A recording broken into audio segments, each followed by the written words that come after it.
Pós-modernismo. O pós-modernismo é um movimento literário que surgiu na década de 1960 e que se consolidou nos anos 80 e 90 no Brasil. É caracterizado pela ruptura com a narrativa linear e pela valorização da fragmentação e da intertextualidade. No Brasil, o pós-modernismo foi marcado pela crise da literatura engajada que havia dominado a cena literária nas décadas anteriores. Os escritores desse movimento buscavam uma nova forma de escrita, que refletisse a complexidade do mundo contemporâneo e que fosse capaz de abordar temas como a globalização, a tecnologia, a cultura de massa e a multiplicidade de identidades.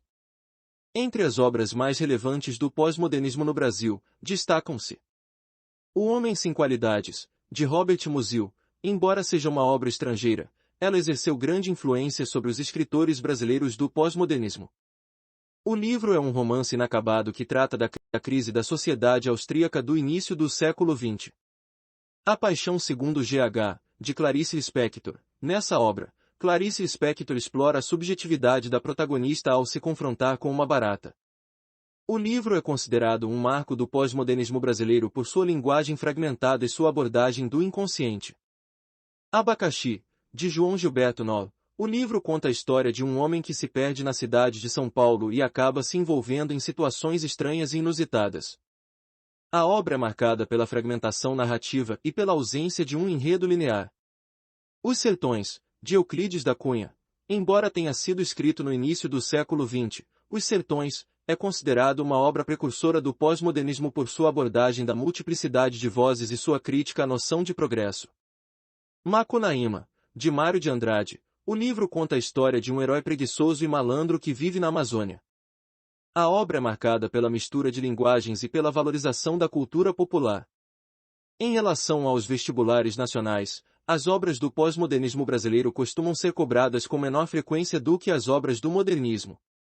Isso se deve, em parte, à dificuldade de avaliar a fragmentação e a intertextualidade presentes nesses textos. No entanto, alguns vestibulares já incluíram questões sobre o pós-modernismo, especialmente a partir dos anos 2000, como forma de atualizar o conteúdo programático e avaliar a capacidade dos estudantes de lidar com textos mais complexos. É importante destacar que o pós-modernismo no Brasil não se limitou apenas à literatura, mas também se manifestou em outras áreas, como a arquitetura, a música, o cinema e as artes visuais. Na arquitetura, por exemplo, o movimento ficou conhecido como pós-modernismo arquitetônico, que se caracterizou pela mistura de estilos e pela busca de uma linguagem mais expressiva e ornamentada. No cinema, o pós-modernismo brasileiro foi representado por cineastas como Glauber Rocha, que em seus filmes buscava uma nova forma de contar histórias, com múltiplas narrativas e linguagens. Na música, o movimento se manifestou por meio da Tropicália, que misturava elementos da música popular brasileira com a música erudita e a cultura de massa. Além disso, é importante destacar que o pós-modernismo não é um movimento homogêneo, e que há diferenças significativas entre os autores e obras que se enquadram nessa categoria.